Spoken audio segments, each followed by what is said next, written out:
નમસ્કાર દર્શકો, door to ડોરના કોન્ટ્રાક્ટર મુકેશ પટેલ દ્વારા કચરાની ગાડીના ડ્રાઈવરો અને મજૂરોના વેતન છેલ્લા 1 વર્ષથી આપેલ નથી. કુલ 14 લાખ રૂપિયા જેટલો પગાર બાકી હોવાના કારણે ડ્રાઈવરો તથા મજૂરો દ્વારા ડોર ટુ ડોર કચરાની ગાડીઓ મધ્યપ્રદેશમાં લઈ જવામાં આવી.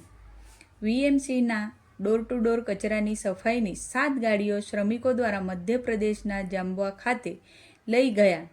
શ્રમિકોનો 14 લાખ જેટલો પગાર લેવાનો બાકી નીકળતો હોવાથી શ્રમિકોએ ના છૂટકે કચરા કલેક્શનની 7 ગાડીઓ હાઈજેક કરી મધ્યપ્રદેશના કોટડા ગામમાં લઈ ગયેલ છે.